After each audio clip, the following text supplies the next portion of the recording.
नमस्कार मित्रों। चलिए आज थोड़ा सा लीक से हट के कुछ नई बातें करते हैं। मित्रों, जब भी आप माइथोलॉजी को पढ़ते हैं, पौराणिक गाथाओं को पढ़ते हैं, तब आपके सामने एक लफ्ज़ आता है अमरत्व। कहते हैं कि शिव जी ने उसको अमरत्व का वरदान दिया, भगवान विष्णु ने अमरत्व का वरदान दिया। और ये अमरत्व क्या चीज़ है ये उस वक्त हमें पता नहीं चला, लेकिन ये सारी की सारी किंवदंतियाँ, कहानियाँ बन गई कि अश्वत्थामा को अमरत्व मिला, लेकिन वो अपनी दर्द से बिलबिलाता रहा सारी उम्र, और आज भी दर्द से वो बिलबिलाता है। अन्य जिनको अमरत्व मिला उनमें हनुमान जी का नाम लिया जाता है कि हनुमान जी आज भी ज़िंदा हैं, जीवित हैं और हम सबके बीच में रहते हैं। ये सब पौराणिक गाथाएं हैं मित्रों, मिथक हैं, और कुछ चीज़ों को स्वीकार करने को मन भी करता है। लेकिन जब वो एक आले अहमद सरूर साहब का शेर है ना कि दिल वो मासूम कि हर शब को कहानी मांगे, कि दिल वो मासूम कि हर शब को कहानी मांगे, और अक्ल हर सुबह कहानी में मुआनी मांगे। तो अब दिक्कत वही आ जाती है कि जब तर्क की बात आती है, जब जहन की बात और दिमाग की बात आती है, तो चीज़ें जो है ये कई बार लगता है कि ये सिर्फ मिथक हैं जो मानव ने स्वयं गढ़े थे। गढ़े इसलिए थे कि कुछ एक जो अच्छी मान्यताएं थी, जैसे हनुमान जी अपने आप में बहुत सारी चीज़ों को कन्वे करते हैं, बड़े संदेश देते हैं। ऊर्जा का संदेश भी है, मैनेजमेंट का, प्रबंधन का संदेश भी है, बहुत सारे संदेश हैं। और अपने इष्ट की भक्ति का, समर्पण भाव का संदेश भी है, अद्वितीय क्षमता का संदेश भी है, बहुत सारी बातें हैं। इसलिए मिथक हमें अच्छे लगते हैं। और ये मिथक कहा यह जाता है कि स्वयं इंसान ने गढ़े, इसलिए कि जो सुपर पावर्स हैं, जो बड़ी शक्तियां हैं, वो कम से कम हमारे भीतर कहीं ना कहीं। लेकिन अब मित्रों वक्त बदल गया है। अब एक सुपर टेक्नोलॉजी नाम की एक नई टर्म, ये आज से नहीं आई, ये स्टीफन हॉकिंस, जिन्होंने पढ़ा है स्टीफन हॉकिंस को, उसने भी ये टर्म ईजाद की थी। और उसके बाद एक यूनिवर्सिटी है अमेरिका की, कैलिफोर्निया में है, institute of research for ageing, research on ageing, institute for research on ageing. कभी मौका मिले तो इसको देखिएगा, अब नेट पे आपको मिल जाएगी। अब उसने बहुत सारे रिसर्चेस दी हैं, और अब ये सिद्ध करने का प्रयास किया जा रहा है कि इंसान अगर चाहे तो ये 400-500 साल तक ज़िंदा रह सकता है। इन दिनों में चर्चा में जो शख्स है वो है कुर्ज, और कुर्ज जो है वो उसकी फ़िलासफ़ी बिल्कुल अलग से है। और बताया ये जाता है, उसके बारे में जो जानकारी मिलती है, कि वो आज भी लगभग मल्टीविटामिन्स की 200 टैबलेट्स रोज़ वो लेता है, क्योंकि वो शरीर को किसी भी तरीके से डेफिशिएंट या कमी से पीड़ित नहीं देखना चाहता। वो चाहता है कि शरीर में जो जो विटामिन्स जितने जितने रोज़ खपत होते हैं उतने ले ले आदमी, तो आदमी अमरत्व की सीढ़ी तक जा सकता है, और जो उम्र है उसकी 400-500 बरस तक भी जा सकती है। देखने में बड़ा अजब लगता है। लेकिन मित्रों, ये चीज़ें जब ये सुपर टेक्नोलॉजी की हम बात करते हैं, तो उस वक्त हम देखते हैं कि आज जो अब उड़ने वाली कारें हैं, या तेज़ गति से दौड़ने वाली कारें हैं, या इलेक्ट्रिक कारें हैं, जिनका वक्त अब आ चुका है। इलेक्ट्रिक कारें एक बिल्कुल अब आपके सामने हैं, जहाँ पेट्रोल की ज़रूरत नहीं पड़ती, चार्ज कीजिए और उसके बाद चलाइए, और अगले स्टेशन में फिर चार्ज कर लीजिए जाके, जहाँ भी ख़त्म होने वाली है उसकी बैटरी। तो ये जो चार्जिंग और रीचार्जिंग का सिलसिला है, इसको कहीं ना कहीं मानव से भी जोड़ा जा रहा है। तो ये चार्जिंग और रीचार्जिंग होती गई, तो इसके बाद ये सुपर टेक्नोलॉजी की शक्ल ले लेगी। और ये माना ये जाता है कि फ़र्ज़ कीजिए एक रोबोट है, रोबोट बहुत सारे काम आप कर रहे हैं। अस्पतालों में रिसर्च का काम रोबोट कर रहे हैं, कई अस्पतालों में, अमेरिका के कई हॉस्पिटल्स में इनके द्वारा रिसर्च वर्क को आगे ले जाया जा रहा है। और विशेष रूप से जहां मानव को ज़्यादा सेंसिटिव माना जाता है कि आदमी किसी चीज़ की गिरफ्त में आ सकता है, वहाँ रोबोट गिरफ्त में नहीं आएगा, ये सोचकर रोबोट को आगे काम पे लगा दिया जाता है। और रोबोट काम कर रहे हैं। बड़े बड़े 5 स्टार होटल्स में रोबोट जो हैं वो सर्व भी करते हैं। और अब ऐसे फ्रिज बनाए जाने लगे हैं जो स्वयं ही अपने भीतर आने वाली कमियों की डिमांड जो है वो कंपनी को सूचित करेंगे और कंपनी सप्लाई करेगी, या अंदर ही वो एक ऐसी फिटिंग भी कर रहे हैं कि फ्रिज जो है अपने आप ही चीज़ों को नई को क्रिएट कर लें।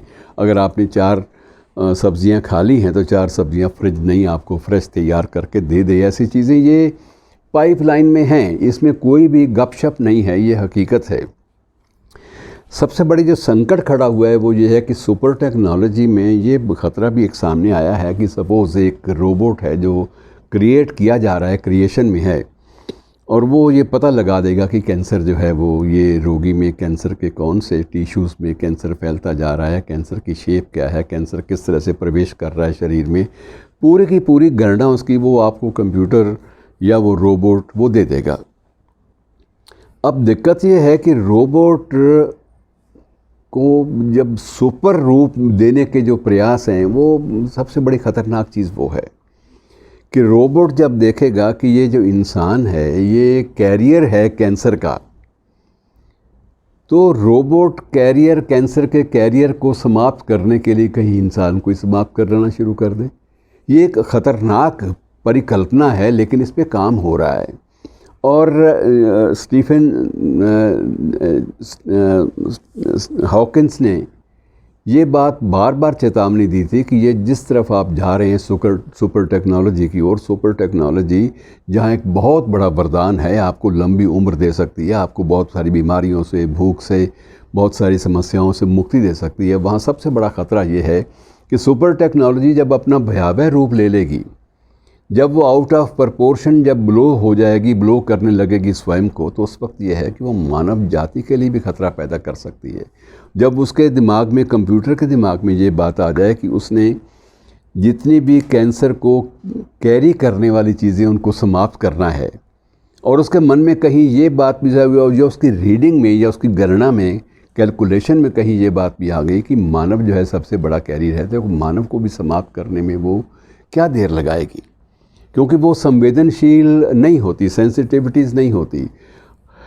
अब ये जो आर्टिफिशियल इंटेलिजेंस है, जो सुपर टेक्नोलॉजी है, ये नैनो टेक्नोलॉजी है, ये जितनी भी टर्म्स हैं मित्रों, ये टर्म्स हवाई नहीं हैं, ये इस वक्त एग्जिस्ट कर रही हैं और उन पर निरंतर काम चल रहा है। और सबसे बड़ा जोखिम ये है, ख़तरा ये है कि ये जहाँ वरदान साबित होंगी, जहाँ कहीं कहीं ये अमरत्व की सीढ़ी तक भी ले जा सकती हैं, जहाँ ये पूरा की पूरी सामाजिक संरचना को बदल सकती हैं, पारिवारिक जो ढांचा है उसको बदल सकती हैं, राजनैतिक जो तंत्र है उसको बदलने में समर्थ हैं, जहाँ इनमें इतनी सामर्थ्य है कि ये स्वयं ही युद्ध लड़ें, स्वयं ही युद्ध में एक विनाश करें और विनाश के बाद स्वयं ही उसका पुनर्निर्माण करें। ये सारी चीज़ें सुपर टेक्नोलॉजी और नैनो टेक्नोलॉजी और ये जो आने वाली जो प्रगतिशील जो तांत्रिक व्यवस्था है उसमें ये सारी की सारी चीज़ें मुमकिन हैं, ये हो रही हैं। और ख़तरा वैज्ञानिकों को सबसे बड़ा महसूस हो रहा है कि इसका कोई अंत नहीं है। आपने कुछ फिल्म एक देखी होगी, बड़ी इन दिनों में पिछले कुछ वर्षों चर्चा का विषय रही, क्रिश के नाम से। तो क्रिश में बहुत ज़्यादा चीज़ें, बहुत ज़्यादा ये देखा गया कि एक वैज्ञानिक जो है वो किस तरह से अमरत्व का और वो भविष्य में देखने का जो है वो एक मशीन मैकेनिज़्म बनाता है जिसके ज़रिए वो भविष्य को देख सकता है। और उसमें जो वैज्ञानिक जो बना रहा है टेक्निक, तो वो अपने आने वाले बच्चे को पूरी तरह ऑब्ज़र्व कर रहा है। बच्चा अभी कंसीव नहीं हुआ, भ्रूण नहीं बना, लेकिन वो बच्चे की कंसेप्शन से लेकर भ्रूण और उसके बाद जो उसकी डिलीवरी तक का जो वक्त है उसको कैलकुलेट कर रहा है, उसको देख रहा है।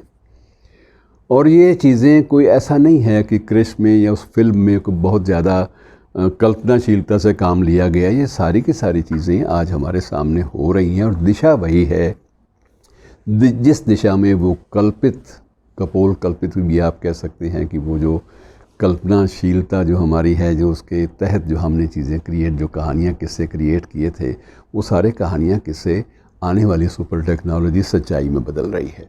और ये स्टेज बेहद ख़तरनाक है। ये आर्टिफिशियल इंटेलिजेंस नाम की जो चीज़ है, जिसको अब रेगुलर नियमित सब्जेक्ट के रूप में पढ़ाया जा रहा है, आप अंदाज़ा लगाइए कि अगर ये विपरीत दिशा में चल पड़ी, जिसकी आशंकाएं बाकायदा विद्यमान हैं, ये नहीं कि ये नहीं चल सकती, ये चल सकती है। अब इसका नियंत्रण कैसे हो, काबू कैसे हो, इसकी चाबी कहाँ से तलाश की जाए, ये सारी की सारी चीज़ें ये बड़ी मुश्किल हैं इनकी तह तक पहुँचना, और इनको नियंत्रण में रखना कोई आसान नहीं है। तो मित्रों, आज जब हम एक और अब चीन में एक और हम जब ये कोरोना पे रिसर्च चीन वाले कर रहे थे, कोरोना के बारे में, वायरस के बारे में रिसर्च कर रहे थे, कोरोना की मौतें जो है उनकी खबरें शुरू हो गई, साथ साथ ये फ़िलॉसफी भी साथ साथ शुरू हो गई। और उन सारे शोध प्रबंधों के आधार पर ये निष्कर्ष निकाले जाने लगे कि व्यक्ति आर्टिफिशियल इंटेलिजेंस, जो कि सामान्य जीती जागती इंटेलिजेंस से सैकड़ों गुना ज़्यादा पावरफुल है, शक्तिशाली है, उसके बूते पर, उस आर्टिफिशियल इंटेलिजेंस के बूते पर बहुत नए नए ख़तरनाक बदलाव ला सकता है। अब उनसे बचा कैसे जाए मित्रों, यह आप भी अध्ययन कीजिए, मैं भी करूँगा, लेकिन ना आपके बस में ना मेरे बस में, क्योंकि हम लोग विज्ञान में उतना गहरे तक नहीं उतरे जितना गहरे तक आज का वैज्ञानिक उतर रहा है। शुक्रिया दोस्तों।